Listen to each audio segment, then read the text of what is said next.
Oke, sudah lengkap lagi ya. Oke, jadi hari ini yang belum mungkin saya mungkin ya. Jadi hari ini kita akan membahas tentang eh, penurunan titik beku. Nah, jadi mungkin paling simpel gitu ya. Mungkin bisa dibilang salah satu yang paling simpel dari percobaan yang lain, gitu ya, dari yang kemarin. Nah, karena kalian hanya mengamati berapa perbedaan titik bekunya gitu ya antara pure solvent dengan campuran gitu ya. Bisa bisa lebih dari dua gitu ya. Jadi minimal dua dan jumlahnya campurannya bisa lebih dari dua senyawa ya, atau dua zat. Oke ya. Jadi itu gambarannya ya. Jadi setelah ini kita akan coba lihat video.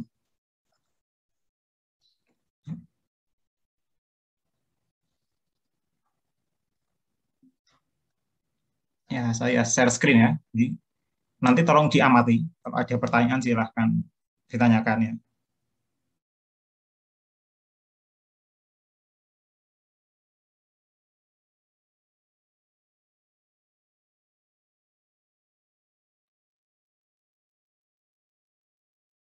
Sudah terlihat ya videonya? Oke ya, silahkan selamat menyimak.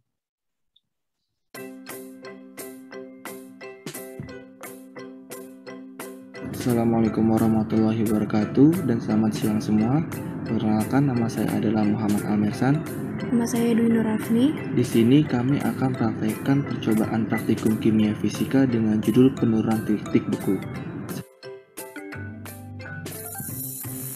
Yang pertama ada tujuan percobaan. Tujuan percobaan pada praktikum kali ini adalah untuk menentukan konstanta penurunan titik beku molar suatu solvent dan menentukan berat molekul suatu zat yang tidak mudah menguap.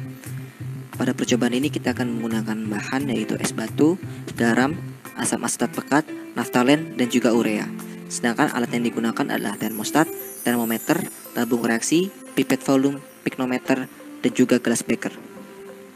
Cara kerja. Yang pertama, menentukan KB solvent. Langkahnya adalah memasukkan es batu yang telah dihancurkan ke dalam termostat dan menambahkan garam. Memasukkan 5 ml asam asetat pekat ke dalam tabung reaksi dan meletakkan tabung reaksi ke dalam termostat. Mencatat perubahan suhu pada range menit tertentu hingga larutan menjadi membeku. Mencatat titik beku solvent murni.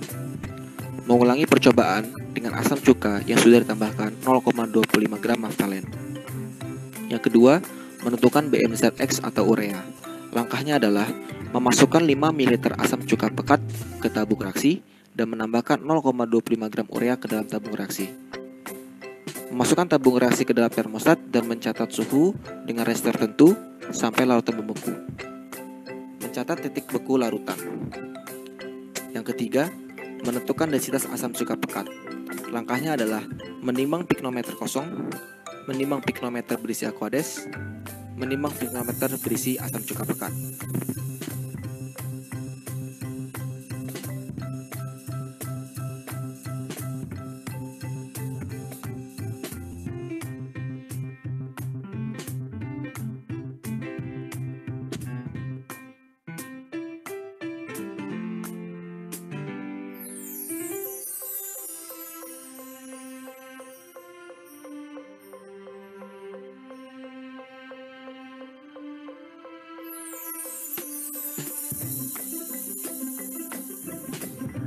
Sebelum memulai percobaan, kita akan mempersiapkan bahan-bahannya terlebih dahulu. Yang pertama, memasukkan 5 ml asam cuka pekat ke dalam tabung reaksi sebanyak 3 buah.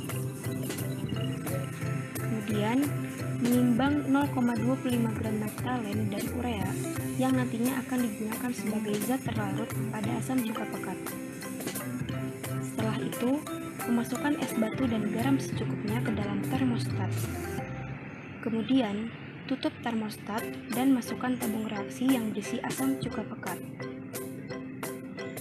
Catat suhu larutan setiap beberapa menit hingga beku dan dari sini kita akan mendapatkan titik beku asam cuka pekat.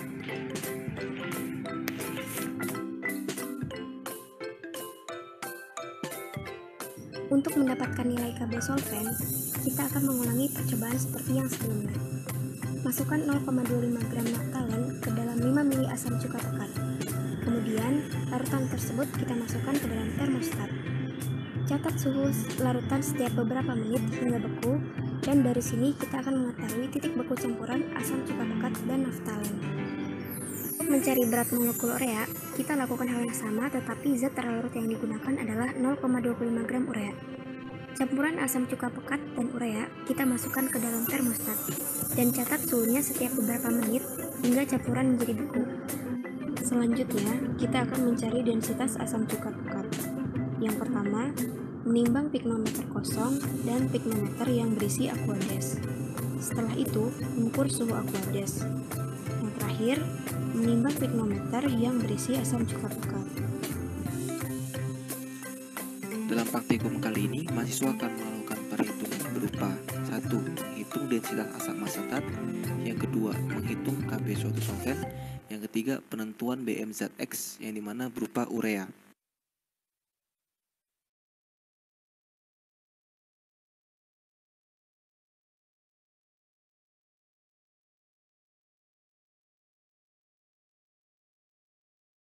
Ada ini ya, saya stop share.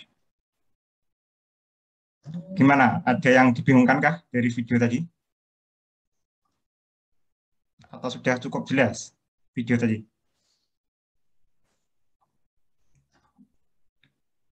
Gimana? Asisten tadi gimana? Diskusinya lancar kah? Itu loh, mumpung ada Mbak Afni kan peraganya. Lancar Pak, aktif. Praktikan aktif. Ya kan videonya yang buat Mbak Afni ya. Harusnya Mbak Afni tahu nih ya, detailnya ya. Saya mah follower di sini ya. Oke ya, jadi kita mulai diskusi ya. Saya sebentar.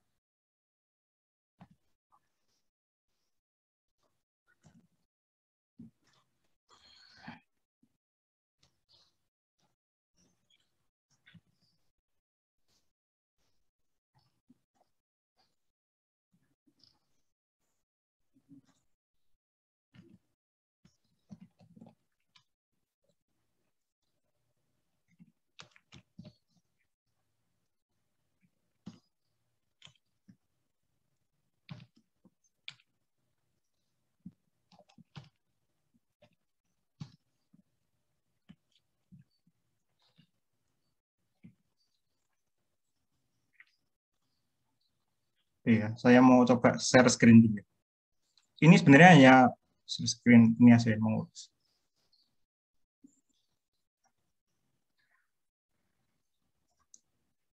Oke ya, saya share screen dulu.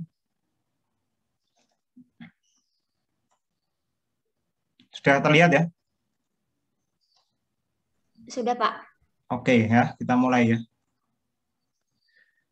Jadi hari ini adalah penurunan titik beku ya, simple ya, nggak terlalu sulit mestinya topik ini. Nah, jadi kalau saya tanya, penurunan titik beku ini termasuk sifat apa sih? Ada yang bisa jawab? Koligatif larutan.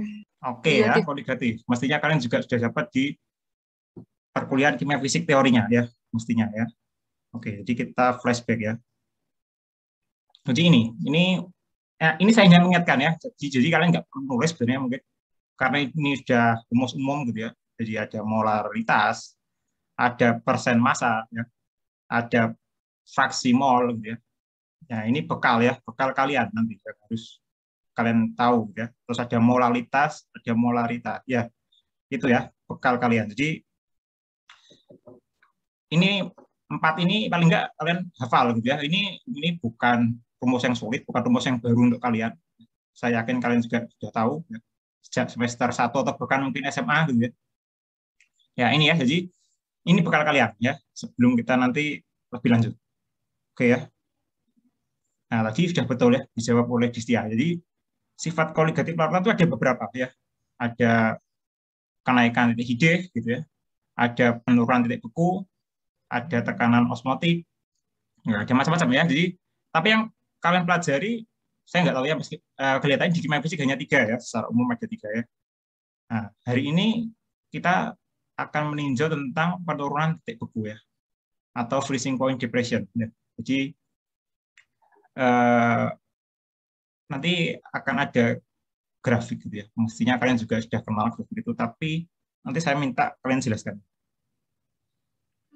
Nah, kita ke boiling point ya. Jadi sama gitu ya. Nanti equation ini sama ya. Ini berlaku umum. Jadi sama. Intinya adalah pasti ada perbedaannya. Namanya aja boiling point elevation ya. Elevation itu artinya elevasi ya atau beda. Nah, elevasi itu bisa diartikan beda, bisa diartikan kenaikan gitu ya. Nah, macam-macam tergantung kalian meninjaunya dari mana.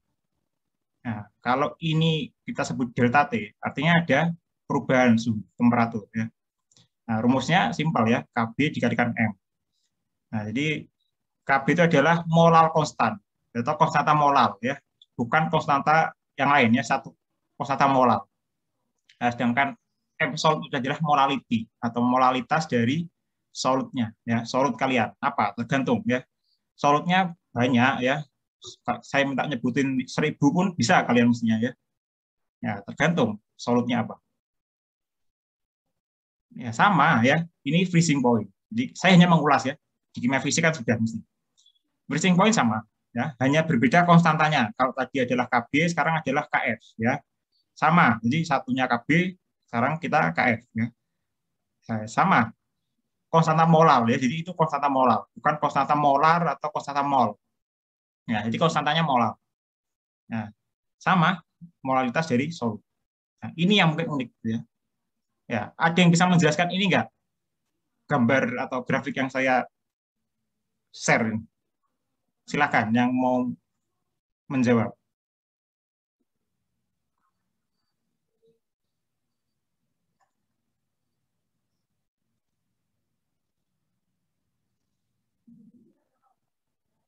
Siapa? Silakan yang mau menjawab. Ini grafiknya sudah saya beri panah-panah gitu ya. Sudah saya beri panah, saya beri keterangan ya. Mestinya cukup lengkap mestinya. Adakah yang bisa menceritakan grafik ini apa sih gitu ya?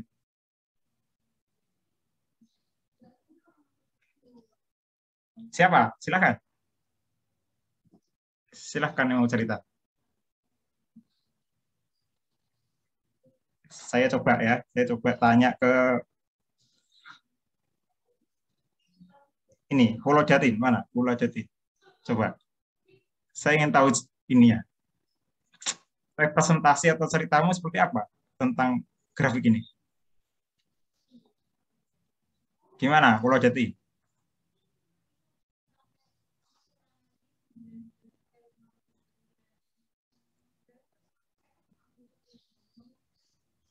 Ya, Pulau Jati. Mana Pulau Jati? Rizky Anissa, coba. Rizky Anissa. Nggak usah kaget gitu ya. Yang lain siap-siap ya. Saya ingin tahu versi kalian gimana kalau saya buat gambar seperti ini.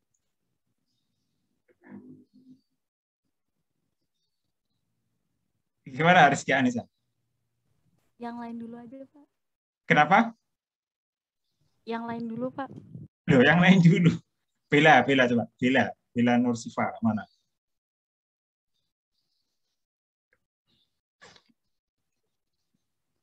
Mana Bella Nursifa?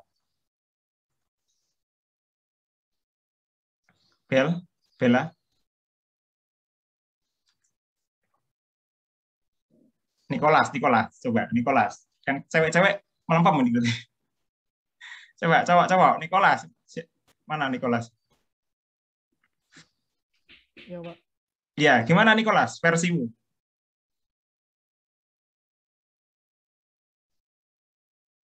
Bingung, Pak. Bingung. Ahmad, coba Ahmad. Gimana Ahmad? Ya itu Pak. Ya itu gimana Ahmad? Ceritakan. Ya itu gimana ini? Itu kan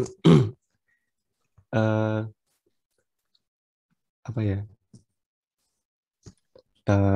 Gimana ya Pak? Itu kan ada titik beku, terus ada titik beku air, titik beku larutan, titik beku air, titik didih air, titik didih larutan. Di situ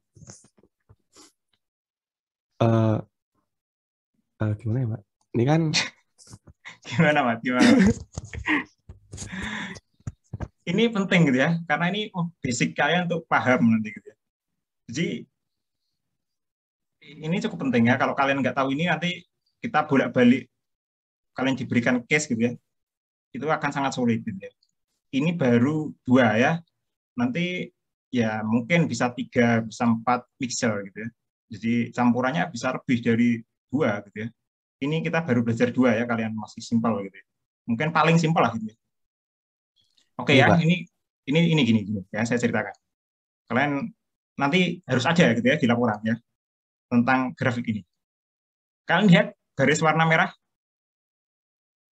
Ya, Lihat, Pak. itu adalah pure water. Ya. Itu artinya kita umpamakan merah itu air ya.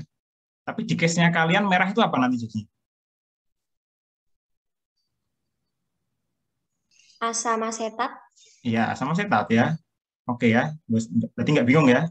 Oke, kita umpamakan, kita lihat dari grafik ini. Jadi merah itu, ini garis merah ini, itu adalah vapor pressure. Ya. Jadi sumbu X itu adalah temperatur, sumbu Y-nya adalah pressure gitu ya.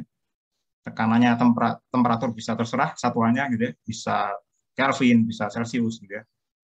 Nah, terus pressure bisa bar, bisa atmosfer, bisa macam-macam ya, tergantung kalian. Nah, tapi bentuk grafiknya akan tetap seperti ini gitu ya. Bentuk grafik tidak berbeda. Ya, pasti tetap seperti ini. Nah, sekarang bacanya seperti apa ya? Kalian lihat ya, merah itu ada punya triple point di sini gitu ya.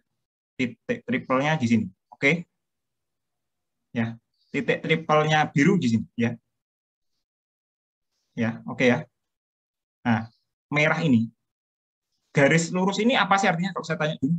Garis lurus merah yang ini. Kalian bisa ngomong apa dari garis lurus yang merah ini?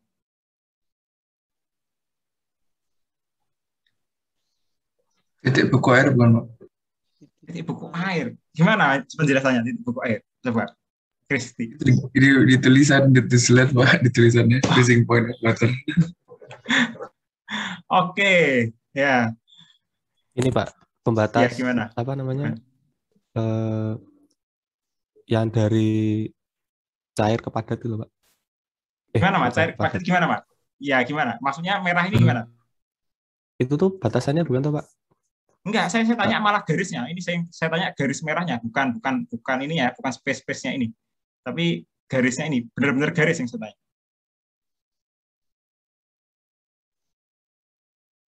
Ya, gimana, Mat? Itu garisnya tuh menandakan ini bukan sih, Pak? Pembatas. Jadi ada pembatas dari fasa air sama fasa solidnya.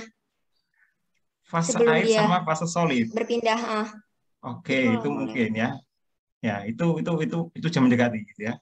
Jadi gini ya. Garis merah itu kan di temperatur sebelah kiri gitu ya. Kita nggak ngomong nilainya ya. Kita nggak ngomong nilainya. Kita nggak tahu lah nilainya berapa X gitu ya. Temperaturnya di sini ya.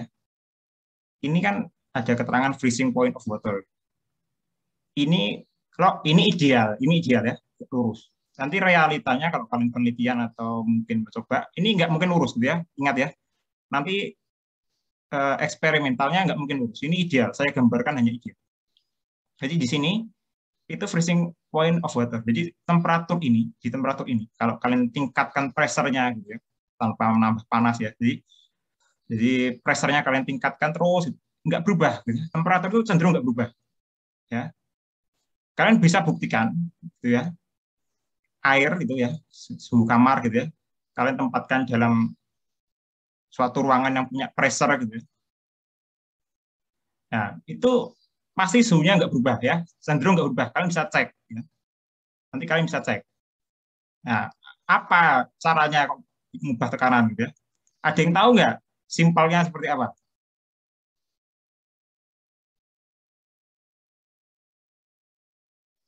Gimana? Ada yang tahu?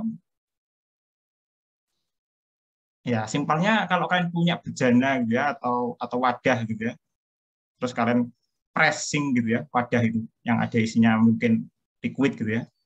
Ya, kalian amati nggak? Apakah setelah di pressing panas? Mestinya enggak, gitu ya. Karena yang di pressing adalah udaranya, bukan liquidnya, ya. Tapi tekanan total atau tekanan udara plus liquid yang ada di room-nya itu, gitu ya, itu naik. Tekanannya naik, tapi dia tidak akan mengubah suhu dari liquid. Ya, oke ya. Jadi nanti kalian bisa praktekkan di rumah kalian mestinya ada banyak gitu ya fenomena ini gitu ya. Di air ketika apa akan nambah tekanan gitu ya. Tapi dia tidak merubah suhu. Ya itu ini identik dengan ini gitu ya. Jadi sebenarnya ini bukan hanya terjadi di freezing point gitu ya. Ini saya hanya gambarkan karena ini tema kita freezing point gitu ya. Tapi kalau di room temperatur pun, ya misalnya di room temperatur, kalian berikan pressure gitu ya, itu masih cenderung lurus gitu ya. Cenderung tidak ada kenaikan temperatur ya. Kalau ada pun itu hanya mungkin ya koma gitu ya, berapa digit koma gitu ya. Misalnya mula-mula 30 derajat mungkin kalian naikkan 2 kali pressure-nya mungkin hanya mendekati 31 gitu ya. Ya, tapi cenderung konstan ya, nggak deviasinya nggak jauh. Oke ya, itu dulu pertama yang harus kalian pegang ya. Jadi ini itu artinya itu ya, garis lurus artinya itu. Jadi kalau kalian punya suatu zat gitu ya, kalian tambahkan pressure-nya, ya dia akan konstan. Ya. Cenderung konstan, bukan konstan ya, ini cenderung beda ya, cenderung konstan. Oke, terus kita selanjutnya, kalau temperatur kalian naikkan, gitu ya, temperatur itu bisa mengubah pressure. Ya. Hukum apa? Hukum yang sederhana yang ada hubungannya ini. Temperatur bisa mengubah pressure. Ada yang masih ingat? Gay-Lussac. Gay-Lussac. Gimana hukum Gay-Lussac? PV-nRT. PV-nRT. Oke, itu betul ya. Itu hukum paling simpel ya. P dengan T hubungannya seperti apa sih? Desi ya? Berbanding lurus, Pak. Jadi kalau semakin tinggi suhunya, maka tekanannya makin. Oke ya, itu hukum ideal ya. Itu hukum ideal PV sama dengan nRT ya. Itu ya. Itu pakai hukum itu ya. Garis itu melengkung tuh dari situ asalnya. Kalau kalian ingin simpel ngitungnya dari situ ya. Itu ideal ya. Itu hukum ideal lah ya. Itu masih belum kita belum bahas yang non ideal ya. Itu tapi sudah cukup lah merepresentasikan ini ya. PV nRT. Oke ya. Tapi kalau kalian pakai PV nRT, ini bukan melengkung ya. Ini jadinya lurus. Ya, nanti kalian bisa praktekkan ya. Bentuknya lurus seperti garis ini nanti, cenderung lurus. Nah, kalau ini melengkung karena ya ini saya hitungnya bukan karena menggunakan non ideal ya. Jadi makanya didapatkan lengkungan ya. Ya, macam-macam nanti kalian dapatkan di termo mungkin ya. Saya nggak tahu ya. Kalau di dulu saya ada termo 1, termo 2, tapi nggak tahu kalau di sini termo berapa. Nah, itu ya. Ini dari PV-nRT. Oke ya.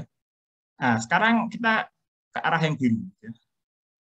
Kalau saya tanya yang biru yang lurus ini ya, kalian perhatikan biru yang lurus ini. Ini kenapa kok di kirinya merah? Ya, kok enggak di kanan atau kok enggak beririsan sama merah? Ya. Kira-kira kenapa?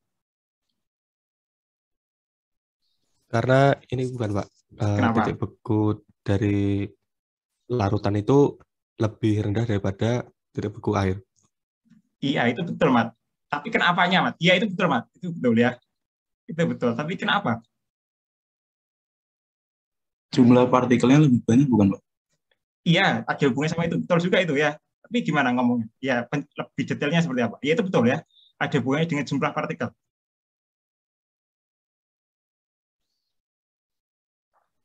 Ya, betul tuh. Udah hampir betul. Partikelnya menghambat air untuk membeku, Pak. Partikelnya menghambat air untuk membeku. Oke ya, jadi gini ya. Ini kenapa di kiri? Ya sebenarnya bisa saja hampir bersinggungan. Ya. Bisa saja ini jauh. Ya. Ya. Perbedaan antara pure freezing point of water dengan solution atau campuran ya. Solution ini bisa macam-macam ya. Bisa minimal 2 gitu ya. Minimal 2 dan bisa lebih dari 2 ya. Mixture-nya. Nah, lebih dari 2 boleh. Nah, ketika dia di sini gitu ya, biasanya ya identiknya atau secara umum pasti di sebelah kiri gitu ya. Di bawahnya dari pure water atau tergantung kalian apa yang ingin dijadikan tolak ukur gitu ya. Bisa asam asetat, bisa macam-macam gitu ya. Bisa etilen glikol, bisa macam-macam tergantung. Nah, tapi ini biasanya akan cenderung di sebelah kirinya gitu ya.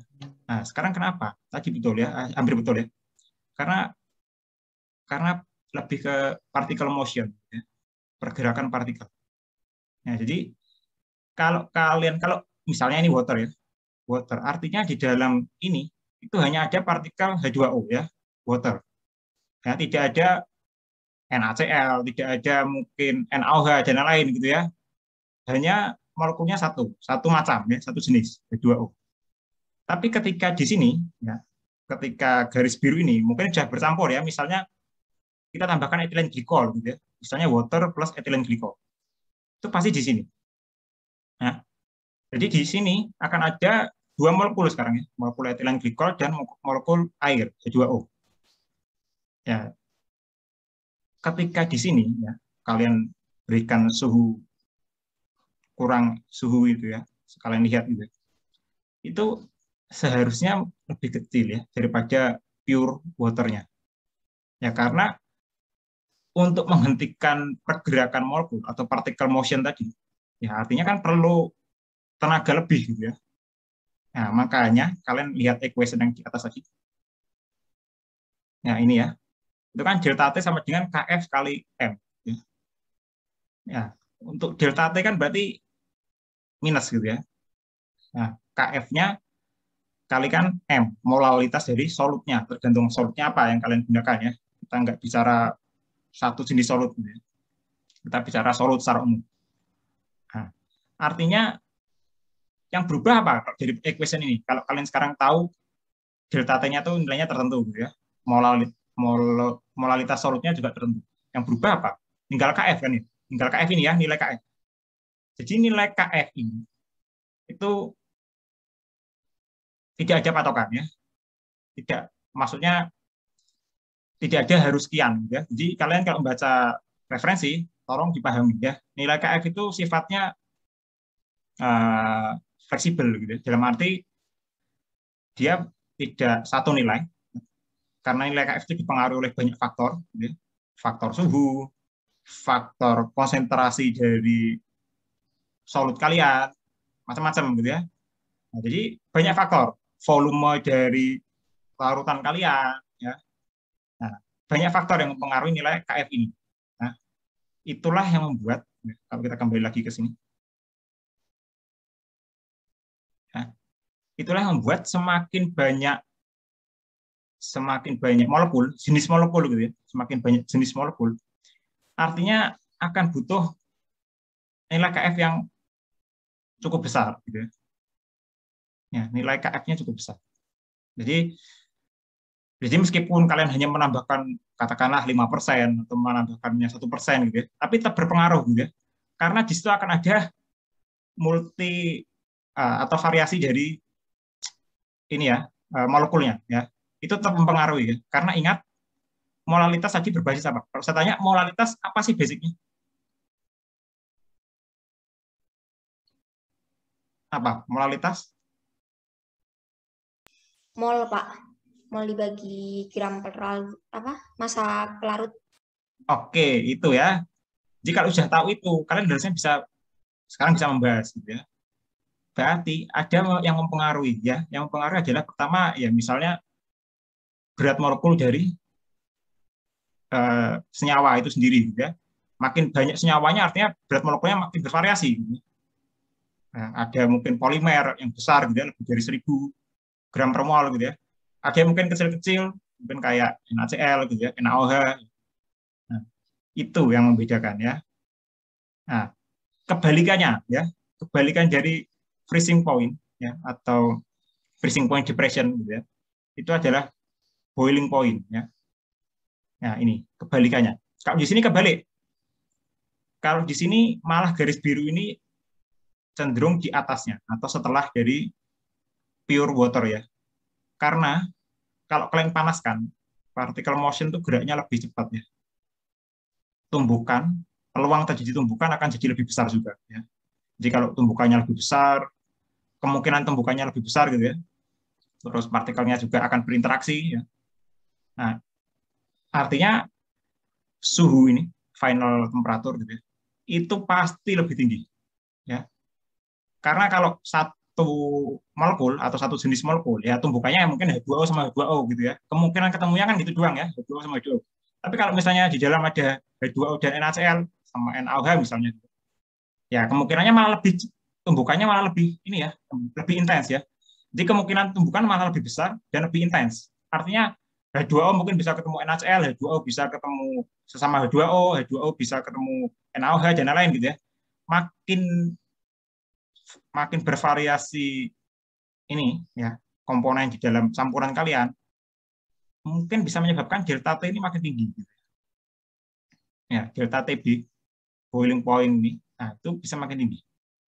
Nah, ini terbalik ya, fenomena ini terbalik. Jadi kalau freezing point depression itu malah ini ya, karena dua-duanya ini kita hubungkan dengan particle motion, intinya di situ aja. Intinya di situ.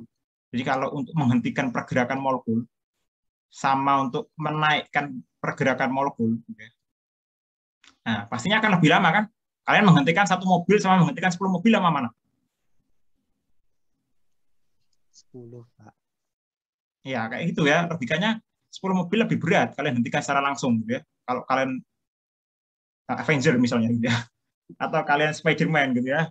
Ya logikanya seperti itu ya. Atau kalau kalian menghentikan kereta yang sedang jalan, gitu ya, dengan menghentikan sepeda ontel, gitu ya, mungkin lebih gampang menghentikan sepeda ontel, gitu ya. Ya sama, itu logikanya ibaratnya polimer dengan molekul kecil seperti itu ya. Jadi kalau kalian menghentikan kereta api ya mungkin kalian bisa meninggal gitu ya. Ya, mencoba menghentikan kereta api yang jalan gitu ya. Nah, logikanya seperti itu. Itulah sama dengan ini ya. Polimer juga seperti itu ya. Polimer kita umpamakan kereta api itu polimer ya, panjang, rantai panjang. Ya, kalian hentikan pergerakannya di tengah rel gitu ya. Ya, kalian bisa meninggal gitu ya. Nah, kalau sepeda ontel, adik kalian mungkin naik sepeda ontel atau siapapun, kalian hentikan biasa saja paling ya, nggak ada lecet, nggak ada apapun ya. Nah, sama, boiling point juga sama. Ketika kereta tadi sudah bergerak gitu ya, bagi dia untuk mengerem mendadak sulit, gitu ya, karena cepat ya. Tapi kalau sepeda ontel bergerak mendadak gitu ya, terus kalian hentikan lebih mudah. Ya, sama, makanya ini ya, jadilah freezing point depression dan boiling point. Nah, kira-kira seperti itu. Ada yang mau tanyakan dulu? Silakan. Bapak, saya mau nanya. Iya, silakan. Tadi kan tetapan dari penurunan titik beku itu kan kata Bapak bisa berubah-berubah tergantung dengan kondisinya kan. Tapi kenapa disebutnya itu sebagai tetapan konstan? Nah, ini ya. Ini bagus pertanyaannya ini. Ya. Namanya konstanta ya. Ya, apa? Distia. Ya, namanya konstanta. Konstanta itu artinya sesuatu itu ya misalnya kalian tahu lah konstanta Boltzmann, konstanta apa gitu ya. Ya, dia tahu kan ya konstanta Boltzmann dan lain-lain gitu. Konstanta itu ada dasarnya gitu. Konstanta itu didapatkan ketika dia misalnya si peneliti itu melakukan pengukuran di hari itu gitu, atau di waktu itu gitu. Misalnya kalian dapatkan tetapan Planck atau konstanta Planck. Ya, dia sudah meneliti cahaya itu akan geraknya sekian, kecepatannya sekian gitu ya. Dia sudah teliti. Nah, dia ngamati juga cahaya di kutub utara sama cahaya di Indonesia di daerah tropis itu sama nggak sih kecepatannya gitu ya. Ya setelah dia lakukan penelitian mungkin gitu ya. Oh, didapatkanlah sama gitu ya. Artinya saya sekarang bisa membuat suatu tetapan gitu ya, atau konstanta. Tetapan ini yang saya akhirnya saya bilang sebagai tetapan cahaya misalnya. Tetapan cahaya ini sekian.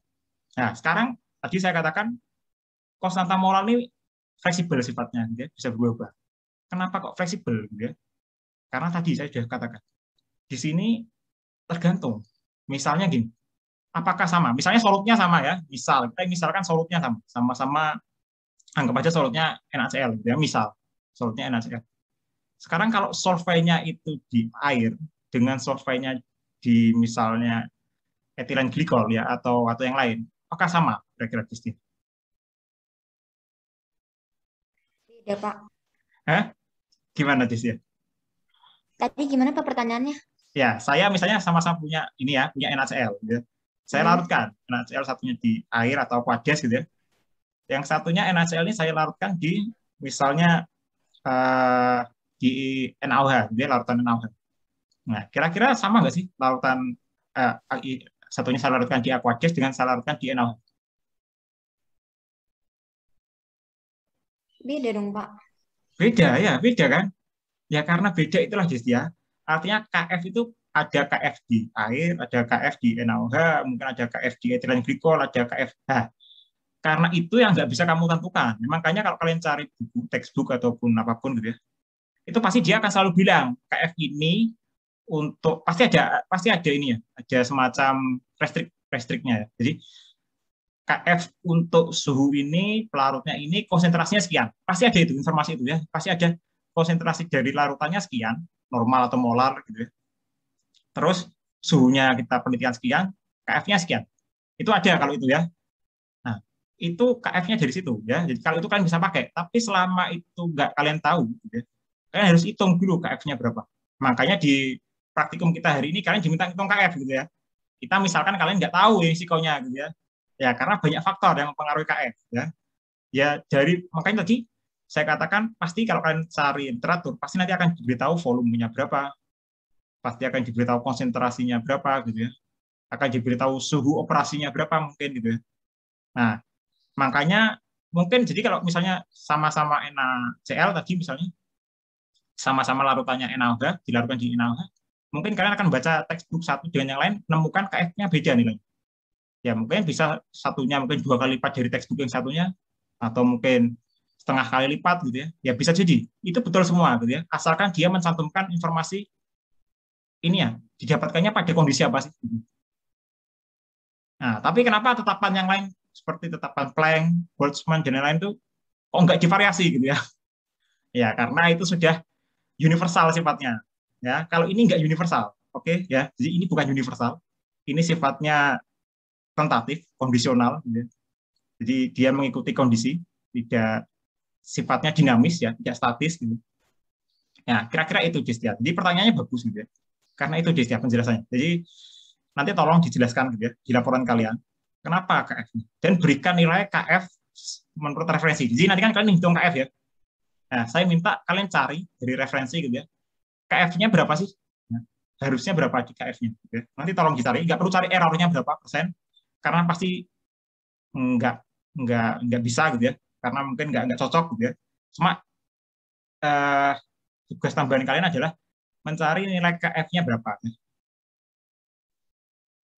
Oke itu ya. Ada yang ingin tanyakan lagi? Silakan. Ya, ada yang ingin tanyakan lagi ya. Kalian harus paham dulu karena nanti ada case dari saya gitu ya, yang harus kalian laporkan gitu ya di laporan akhir ya. Kalian harus paham ini dulu ya. Saya tekankan harus paham ini dulu. Kalau nggak paham, kelihatannya nanti di laporan akhir saya beri case nggak bisa ngerjakan kelihatannya. Ya, silahkan yang tanya.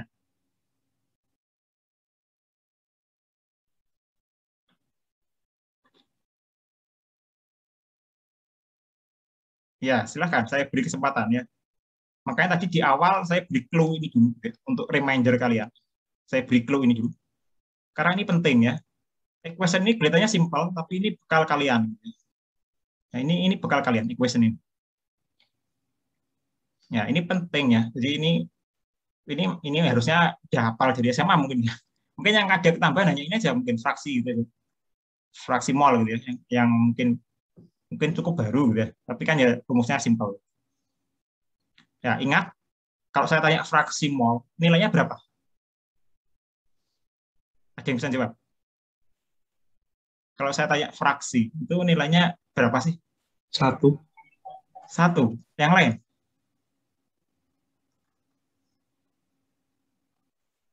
Yang lain? Ada yang ingin mencoba menjawab?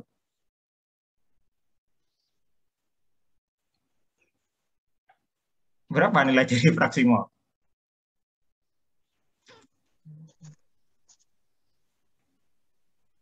Ya, ini harus kalian kuasai. Berapa? Berapa, Abdul?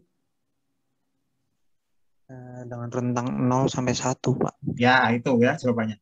Jadi fraksi mol itu nilainya 0 sampai 1 ya. Nggak ada minus, nggak ada lebih dari 1. Ya, minimal 0, maksimal 1. Ya, pasti dinilai itu ya, di rentang itu ya. Nggak boleh minus dan nggak boleh lebih dari 1. Jadi kalau kalian hitung fraksi molnya 1,1 pasti salah gitu ya. Udah pasti salah ya. Ya. Karena fraksi itu adalah bagian ya, namanya fraction itu adalah bagian. Ya, bagian dari total ya, itu namanya fraction. Ya, oke, ingin tanyakan lagi ya. Jadi saya hanya reminder, KF kalian kan sudah dapat ya. Ya, sifat koligatif ya. Jadi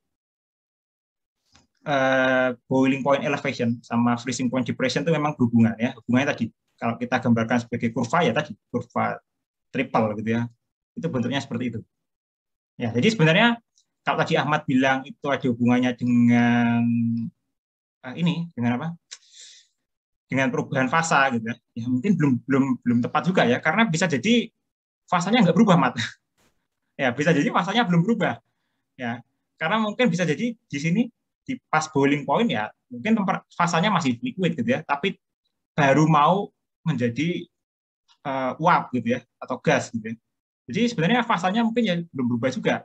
Karena bisa jadi ya ditanyakan vapor pressure di suhu ini gitu ya. Jadi jadi ini kan namanya boiling point gitu ya. Nah, tapi bisa jadi kalau kalian ditanyakan di bawah boiling point, artinya kan perbedaannya hanya ini sampai sini gitu. Ya, beda ini dan ini gitu ya. Yang atas ini ini dan ini sama ini dan ini itu pasti beda kan. Karena ya ini tadi elevasi atau kelengkungan dari ini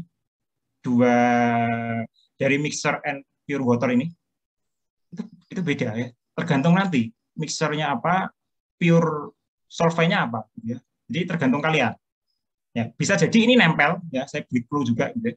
Bisa jadi garis merah dan biru itu nempel. Nah, kalau nempel apa artinya? Artinya mixer yang kalian berikan itu tidak memberikan pengaruh yang signifikan ya, terhadap freezing point depreciation atau peningkatan titik D gitu ya. Ya, itu artinya itu ya. Jadi kalau itu nempel artinya kalian menambahkan itu nggak ada efeknya, percuma ya. Nah, itulah pentingnya kalian belajar ini gitu ya. Nah, aplikasinya di mana? Itu nanti kalian cari ya. Kira-kira kalau di industri freezing point atau boiling point ini, freezing point depreciation ini pentingnya di mana sih? Kenapa di industri atau di ini kita perlu melakukan freezing point gitu ya? Ya, saya beri satu contoh gitu ya.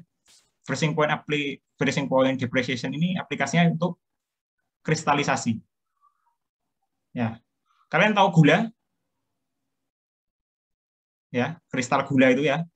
Itu juga menggunakan ini gitu ya, freezing point. Ya, gula itu mula-mula es tebu gitu ya, cair ya.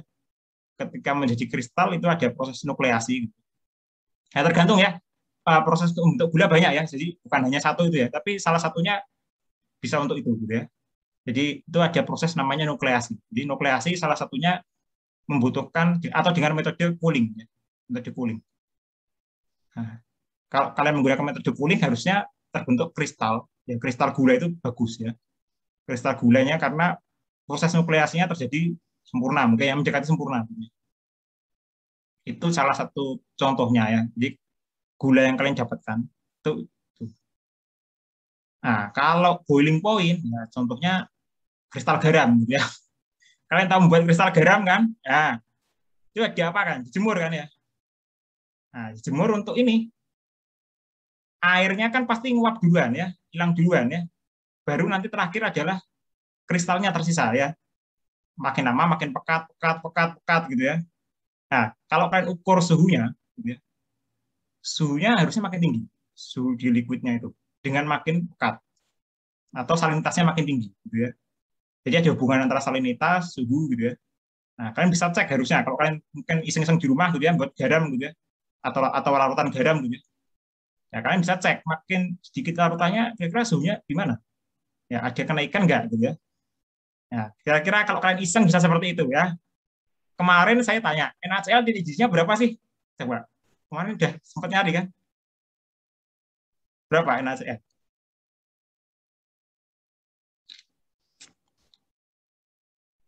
Ya, atau NaOH lah ya. Berapa NaCl atau NaOH? Ya, tinggal googling ya. Berapa? NaOH 1300, Pak. Iya, tinggi ya. NaCl.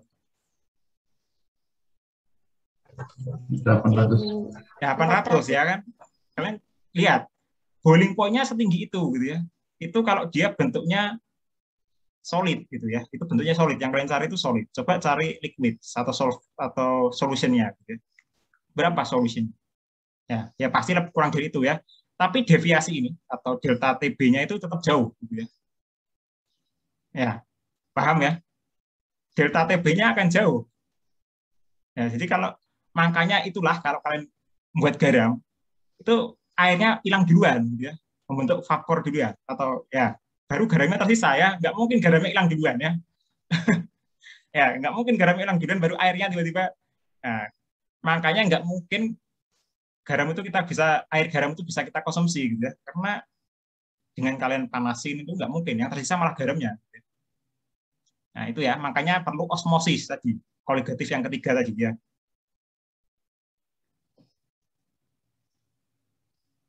Ya, oke ya, ada pertanyaan dari sini. Ya, jangan jaya aja. Nanti ini soalnya lebih sulit kelihatannya ini ya. Ini case saya ini nanti mungkin lebih sulit ini ya. Yang topik praktikum 2 ini ya. Sama, clue-nya adalah mencari berat molekul ya. Saya tugas kalian nanti, case-nya kalian nanti adalah mencari berat molekul. Tapi bukan dari datanya Mbak Afni, nanti ada case dari saya sendiri. Gitu. Yang memang perlu kalian cari gitu ya. Saya ingin tahu jawaban kalian berapa. Ya, paham nggak? Tapi intinya saya ingin tekankan ini ya, clue-nya tadi. Reminder kalian adalah cukup ini, equation ini dan equation simple gitu ya, equation ini ya. Delta T sama dengan KF kali M ya. Intinya adalah rumusnya ini gitu ya. Jadi di praktikum ini intinya cuma rumus ini sebenarnya. Delta T sama dengan KF kali M. Ya, kita nggak main rumus apapun. Jadi kalau kalian sudah tahu rumus ini, kalian baca modul gitu ya. Itu kan ada banyak rumus ya di modul ya. Tapi sebenarnya rumus yang ada di modul itu ya satu, ya ini. Delta T sama dengan KF kali M. Ya. Itu hanya penjabaran saja yang di modul. Nah, kalian bisa cek, bisa jabarkan yang di modul itu. Bisa simplified, nanti pasti ketemu ini. Delta T sama dengan KF kali M. Ya, kalau nggak ketemu, berarti kalian nggak bisa menurunkan ya, atau nggak bisa mentranspose gitu ya. Dari equation yang ada di modul menjadi ini. Gitu ya. Equation-nya ini tetap sama, ini ya, delta T sama dengan KF kali M. Oke, yang ditanyakan, silakan.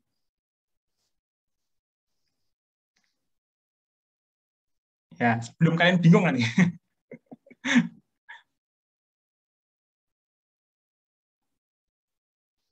Karena data yang saya berikan adalah data real nanti ya. Saya melakukan penelitian real, gitu. Itu data real. Saya ingin tahu jawaban kalian. Jadi saya sudah menghitung dan memang sudah ini ya, sudah ada kalkulasinya gitu ya. Tapi saya ingin tahu apakah kalian paham ya, dengan konsep ini gitu. Ya, jadi mungkin kalau Mbak Afri kan datanya dari ini ya, atau Mbak Desi nanti kan datanya dari praktikum yang kemarin gitu ya. Kalau saya nanti real gitu ya, data real, saya nggak akan beritahu apa senyawanya gitu ya. Tapi saya berikan gambar alat saya gitu ya, data realnya gitu ya, replikasinya berapa kali, akan saya berikan lengkap nanti ya. Itu eksperimental yang real ya. Jadi tugas kalian dua ya, ngitung nanti punyanya Mbak Afni sama Mbak Desti ya, data praktikum gitu ya. Sama nanti ada case dari saya. Tapi datanya ini kalau kalian nggak paham pasti mungkin agak sulit mengerjakannya. Gitu. Gimana? Yang lain? Ahmad atau siapa? Biasanya ada yang tanya ini.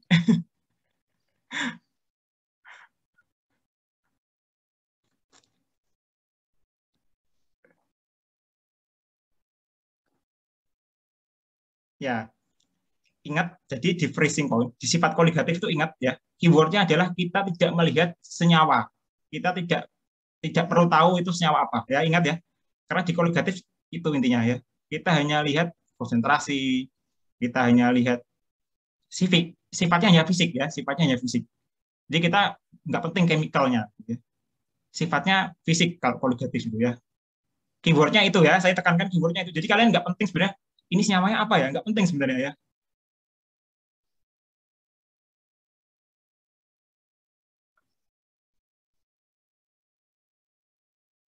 Kemarin gimana? Yang pendekatan sudah ada yang ngerjakan ketemu pendekatan apa? Ya, kemarin unik ya, Ahmad pakai trendline gitu ya. Saya koreksi salahnya karena dia pakai trendline gitu ya. Ya, ada yang lain mungkin pakai pendekatan apa? Ditranspose ke linear kah atau seperti apa? Atau mungkin pakai pendekatan mungkin pakai yang lain gitu ya, yang semacam apa ya? Semacam trial error gitu ya. Nah, atau ada yang lain. Makanya saya bilang banyak caranya gitu. Caranya nggak hanya satu. Nah, tapi yang penting saya ingin tahu kalian paham nggak gitu, cara menentukan pendekatan dengan hanya milih satu kan, intinya hanya milih satu dari 3 pendekatan gitu aja. Ya, kemarin Ahmad pakai apa mata akhirnya? Ya itu Pak yang apa? Trendline itu. Enggak, yang mentransformasikan ke Ya. linear. Terus habis kamu transformasikan ke linear, kamu apakah? Tuh, nggak sampai situ, Pak. Sudah sampai situ doang? Ya. Cuman tak tulis kalau bisa pendekatannya itu bisa ditransformasikan ke linear. Oke, ya. Nggak tahu Pak saya Pak. Oke ya. Yang lain yang mau cerita pada saat mengerjakan, silakan. Saya ingin tahu masing-masing punya cerita. Atau ada yang nggak ngerjakan pun juga nggak apa-apa, silakan. Destia, gimana Destia? Kamu mengerjakan nggak Destia? Saya ngerjain sih Pak. Terus ketemu, bisa membuktikan? Cuman nggak tahu benar apa enggaknya. Nah, kamu pakai apa? Caranya gimana? Cara untuk meyakinkan, oh ini pendekatannya ini, gitu ya, bukan dua yang lain gitu misalnya. Ini sih Pak, pakai penurunan kalau saya. Penurunan, apa yang kamu turunkan Destia? Kan misalkan kemarin kan udah dapat persamaannya ya Pak. Nah terus kalau diturunin tuh hasilnya bakal segitu, jadi bakal konstan gitu hasilnya. Kamu turunkan derajat apa?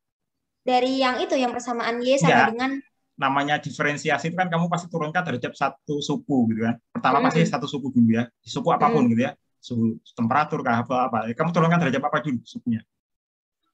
Kan pasti ya namanya kan dx per dt gitu ya, pasti turunan kan ya. Ya apa yang kamu turunkan derajat apa? Ya nggak harus t gitu ya, misalnya boleh apapun gitu ya. Nah, makanya terhadap x-nya Pak. Terhadap x-nya kamu turunkan derajat x. Kamu berarti nol kan dulu? Iya, jadi 0. Terus dapatnya kan segitu terus ya Pak, maksudnya konstan gitu nilainya. Aduh Bapak nggak tahu, saya alasan saya sendiri. Saya bisa nangkep sebenarnya, saya bisa nangkep ini alur berpikirmu. Cuma saya ingin tahu aja. Terus dari 3 itu akhirnya kamu pilih yang mana? Yang pendekatan yang ini, yang linear. Linear, oke. Saya kan itu linear berlaku dua-duanya atau linear hanya di suhu saja atau di mana? Linearnya kan di suhu, di suhu sama waktu, sama yang satunya tuh apa kemarin? Integral, panas rata integral sama molaritas. Ya, itu juga linear. Linear. Oke. Yang lain. Saya ingin tahu yang lain. Gimana yang lain? Ya. Banyak cara ya. Caranya sangat banyak. Makanya saya bebaskan kalian menggunakan cara apapun gitu ya. Karena tergantung kreativitas kalian dan mana yang menurut kalian cepat gitu ya. Karena masing-masing bisa punya persepsi berbeda gitu ya. Menganggapnya, oh ini lebih cepat, oh ini lebih gampang, oh ini macam-macam gitu ya. Tapi kalian pakai apapun harusnya akan menghasilkan satu jawaban. Ya, caranya boleh pakai 10 cara, berapa cara gitu ya, tapi jawaban kalian pasti satu. Ya, namanya matematik seperti itu ya. Ya, jadi kalau matematik kalian hitung berbagai cara tapi hasilnya beda-beda, itu ada salah ya. Pasti salah satu di antara kalian salah. Ya, namanya matematik 1 tambah 1 pasti 2 kan. Kalau kalian hitung 1 tambah 1 ada yang jawab 3, 4, ya pasti salah kan yang lain. Ya, logika simpelnya seperti itu ya. Itu namanya matematika.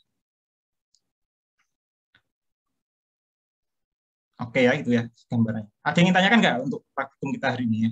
Sebelum saya berikan case saya gitu ya.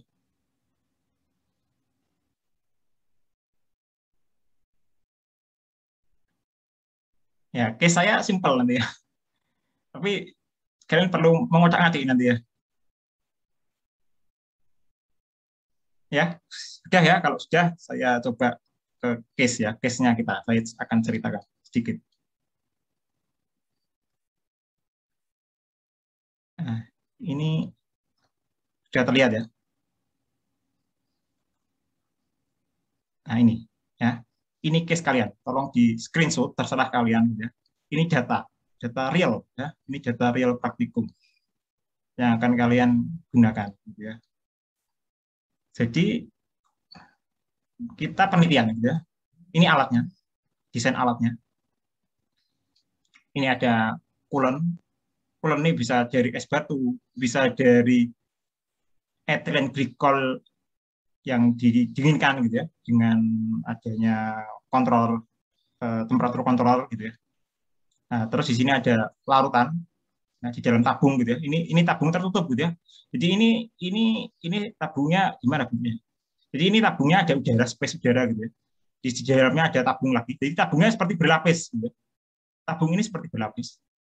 Di tabungnya seperti berlapis. Ini di dalam sini ada termokopel. Termokopel itu adalah untuk mengukur suhu. Ya bukan mengukur, bisa sebagai indikator dan bisa sebagai controller. Ya. Kebetulan di sini termokopelnya saya gunakan sebagai indikator. Bukan saya gunakan sebagai controller. Ya. Jadi termokopelnya ini saya gunakan. Nah, termokopel yang saya gunakan ini bentuknya stick, ya, panjang. Jadi macam-macam termokopel itu bentuknya, dan macam-macam range suhunya, ya, macam-macam tipenya banyak. Kalau kalian beli, gitu ya, macam-macam harganya, mulai dari yang murah cuma 75.000 sampai yang mahal jutaan, gitu ya. Kalau di industri termokopelnya itu bisa kayak tiang, gitu ya, kayak tiang listrik, gitu ya, besar, gitu ya. Ya, tergantung ya. Harganya juga tadi mulai dari 50.000, 75.000 sampai jutaan, bahkan puluhan atau ratusan juta. Nah, ini kita pakai simple. Di sini ada steering wire, ya. Ini untuk mengaduk, sebagai pengaduk, gitu ya, untuk menghomogenize. Gitu. Nah, jadi ini adalah solutionnya. Jadi di sini pertama saya gunakan NaCl, ya. Ini sebagai solutnya. Ya, NaCl. Ini perhatikan konsentrasinya ya. Konsentrasinya adalah persentase V per V. Ingat ya, ini clue ya, saya berikan clue-nya. Persentase V per V. Ya, saya nggak pakai persen, nggak pakai molar, ya, persen V per V. Ya, oke ya. Jadi perhatikan konsentrasi. Terus saya ukur, dapatlah data seperti ini, ya, measured freezing point. Ini ada plus minus, itu artinya standard deviation. Ya, nilai standard deviation value ya. Nah, jadi nilainya saya ukur beberapa kali mengulang gitu ya, dengan konsentrasi NaCl 0% misalnya, artinya hanya pure water, itu didapatkanlah suhu sekian. Jadi kalian percaya sekarang ya, kalau suhu titik beku air itu 0 derajat, ini buktinya ya, saya melakukan penelitian ini ya, itu adalah min 0,01 plus minus 0,04. Ya, jadi termokopel ini detail, ngukurnya bukan kayak termometer kalian gitu ya, ini bisa 2-4 digit di belakang koma gitu ya, suhunya. Ya, detail, jadi bukan hanya lihatnya oh suhunya plus minus 1 derajat, ya. Ini detail ya, kayak timbangan analitik gitu ya. Nah itu ya, ya kalian sekarang mungkin bisa percaya gitu ya, kalau suhu air itu 0 gitu ya, ya ini buktinya ya, plus minus 0,04. Ya artinya apa? Suhu terendah yang pernah diukur gitu ya, itu artinya minus 0,05. Tertingginya adalah plus 0,03 derajat Celcius. Artinya rentang titik beku air ada di situ. Ya, paham ya? Rentang titik beku air ada di situ. Jadi enggak selalu 0. Jadi kalau kalian bilang 0, ditanya orang titik beku air berapa 0, itu hanya teoritis gitu ya. Makanya saya bilang di sini literatur. Freezing point dari literatur itu 0. Ya, karena itu 0 itu teoritis ya. Realitanya enggak 0 sebenarnya. Bisa lebih dari 0 gitu ya. Oke ya. Itu informasi untuk kalian. Nah, sekarang saya buat larutan NaCl lagi gitu ya, dengan 4 variasi. Ada 0,982, ada 3,884. Didapatkanlah suhu ini sekian dengan deviasi sekian. Dan saya juga cari berapa sih literaturnya. Ya, nilainya sekian. Oke, ada yang ingin tanyakan dulu dari sini?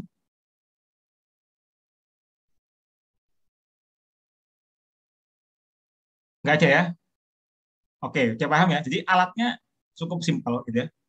Kita buat seperti ini alatnya. Nah, sekarang saya punya data ini ya. Saya ukur measured freezing point-nya. Itu dapat data sekian. Ya. Ini itu berarti apa? Kalau saya dapat data ini artinya apa? Ada yang bisa menjelaskan?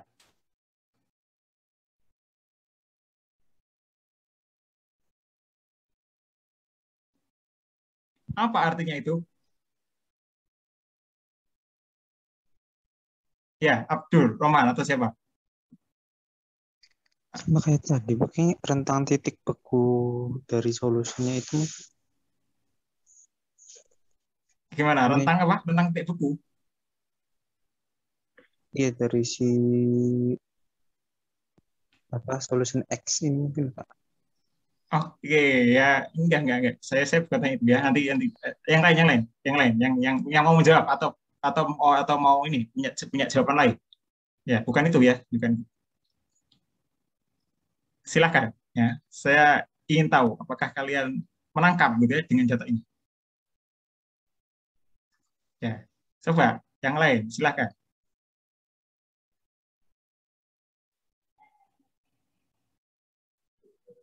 Kalau saya tanya, tabel yang di atas, measured freezing point yang di atas, dengan measured freezing point yang di bawah itu lebih kecil mana sih nilainya?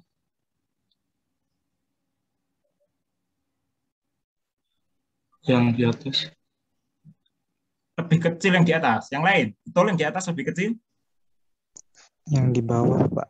Iya, yang di bawah lebih kecil, lebih minus kan? Iya, lebih minus, Iya, Pak. lebih kecil. Minus ding, Pak. Sorry, Pak. Ya, lebih minus ya itu ya, yang di bawah lebih minus tabel di bawah. Berarti artinya apa? Tabel 1 dan tabel 2 ini kan tercipta delta T F ya, delta T freezing. Ya. Tadi kita sudah bicara tadi, kembali lagi ke sini gitu ya. Ini ada delta TF freezing. Tabel 2 tadi kan nilainya ini. Tabel yang di atas nilainya ini. Merah ya, garis merah. Tabel yang di bawah nilainya garis biru. Oke ya, kita kembali lagi.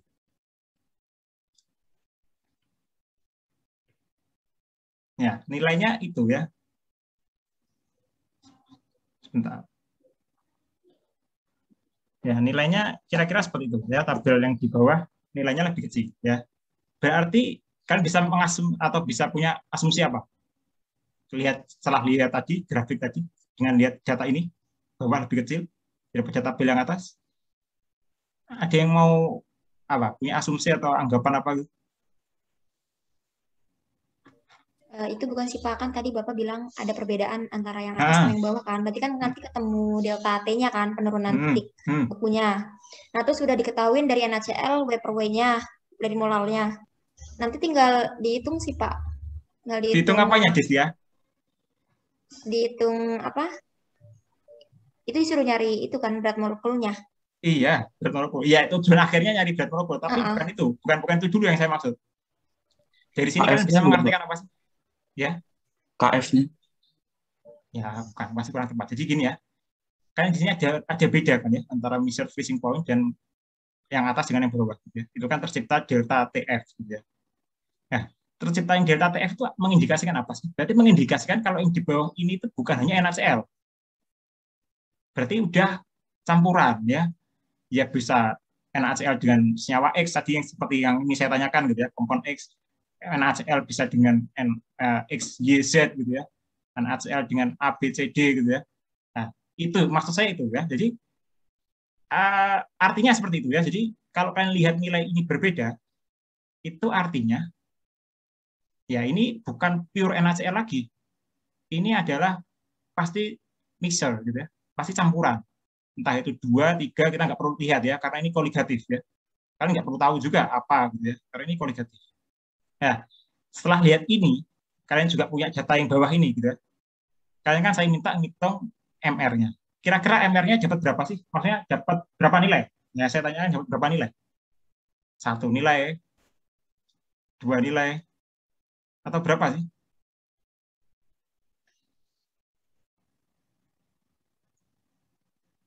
Berapa nilai?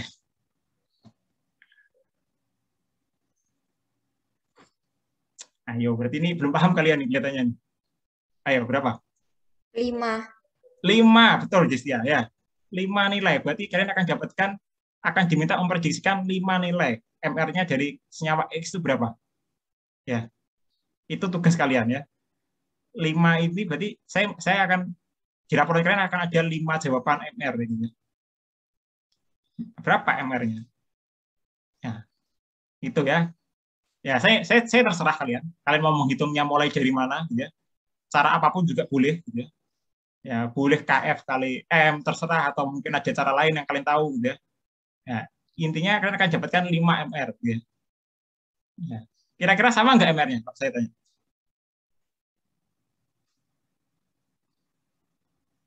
Beda, Pak. Beda, oke, beda, betul. Karena measured freezing point-nya beda. Ya, itu indikasinya gampang aja ya. Measured freezing point-nya beda-beda, pasti beda-beda. Ya. Nah, itu ya. Tolong kalian cek, ukur ya, berapa nilainya. Ya. Bapak, Ya, gimana Cis ya? Saya mau nanya, itu kan perbedaannya kan min 0,01 kurang lebih 0,04 gitu kan Pak. Ya. Nah itu secara kita mencari perbedaannya gimana pengurangannya?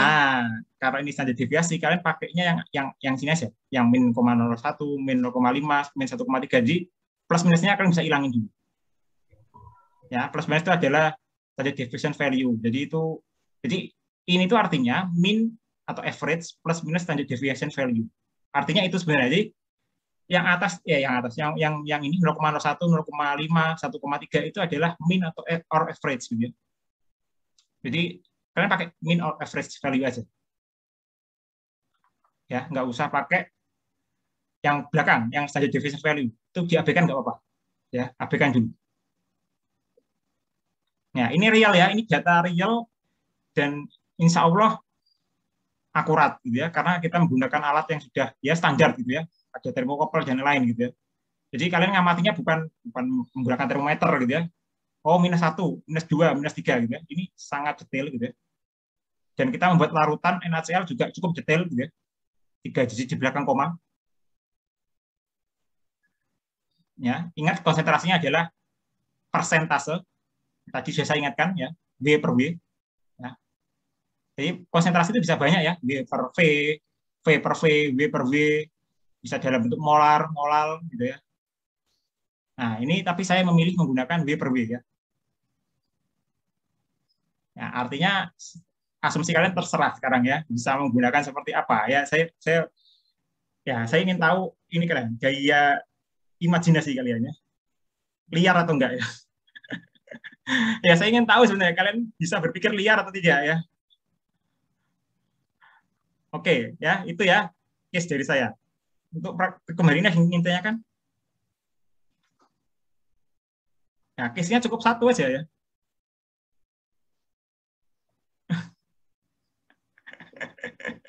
Ya, case-nya minta berapa ya?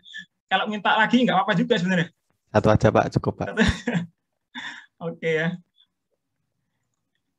Ya, jadi ini sudah dilakukan lama. Penelitian ini bukan penelitian saya baru dilakukan gitu ya. Ini penelitian sudah dilakukan di bawah, pokoknya lama ya. Saya berapa lama ya.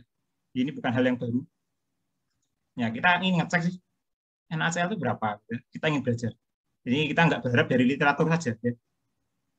Ya, nanti kalian kan diberi data Mbak Afni gitu ya untuk menghitung MR juga kan ya. Nah, mungkin tapi itu lebih terstruktur gitu ya. Nah, karena sesuai yang ada atau guideline di modul gitu ya. Nah, kalau ini liar ya, ini lepas dari modul ya. Ya, kalian bisa ngembangkan nggak? Saya ingin tahu gitu ya. Apakah kalian punya daya critical thinking gitu ya? Nah, kalau kalian punya critical thinking, mestinya bisa lah. Ya. Saya yakin bisa. Ya, silahkan. Yang bingung siapa? Ya, makanya saya ingatkan lagi di awal ya. Makanya tadi ada reminder ini ya. Makanya tadi saya berikan ini dulu pancingan gitu ya. Untuk ini. Ya. Persentase mass gitu ya. Nah, saya beri pancingan ini karena nanti akan penting ya model kalian. Mat, jangan langsung pusing gitu, Mat. Enggak, Pak, kan cuma garu-garu aja. Oh, saya kira kamu langsung pusing, Mat. Ya, udah ya. Mungkin kalau nggak ada pertanyaan bisa ini kita apa Mbak Afni atau Mbak Desti memberikan data praktikum ya.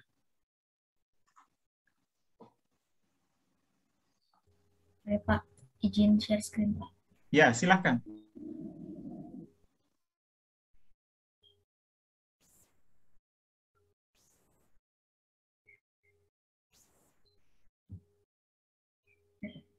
Udah kelihatan ya?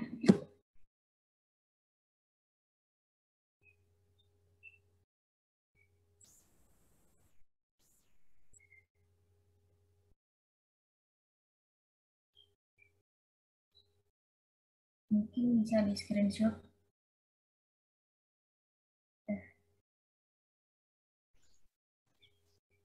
Udah ya? Oke.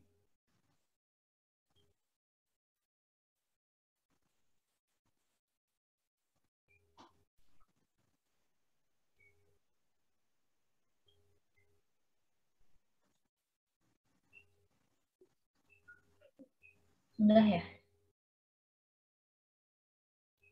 Ini buat sebuah kode dan meternya.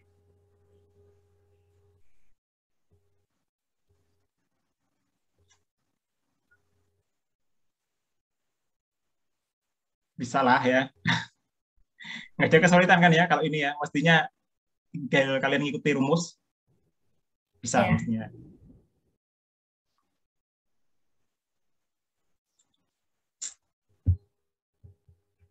Pak, boleh tanya nggak Pak? Iya, silakan Mas. Tanya aja. Yang kasusnya Bapak tuh yang bagian otak atiknya itu di konsentrasinya itu bukan Pak? Yang apa? Yang apa Mas?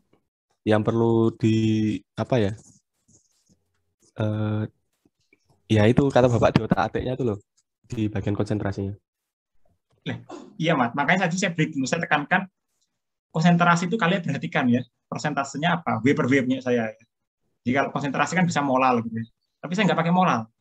Jadi misalnya gini Mas, misalnya W per W kamu konversi ke molal, silahkan gitu ya Mas. Ya mungkin gitu ya Mas ya, mungkin kamu konversi ke molal atau seperti apa jalannya. Makanya tadi saya bilang caranya bisa banyak Mas, tapi jawabannya pasti satu nilai. Sarannya boleh manapun ya yang kalian tempuh, mau muter dulu silahkan, mau langsung lurus ke tujuan silahkan gitu ya. Tapi nilainya tetap sama Mas. Jadi satu kelas nilainya pasti sama, dapatkan 5 nilai yang sama gitu ya. Nah, tapi kan ide berpikirnya kan satu kelas mestinya nggak sama gitu ya. Ada yang anggap mungkin oh saya ngitung ini dulu lebih gampang ya, atau saya mau transpose dulu dari ini ke sini gitu ya. Baru nanti ngitung ini. Ada yang mungkin seperti itu, ada yang mungkin langsung aja saya ngitung ini ke sini gitu ya.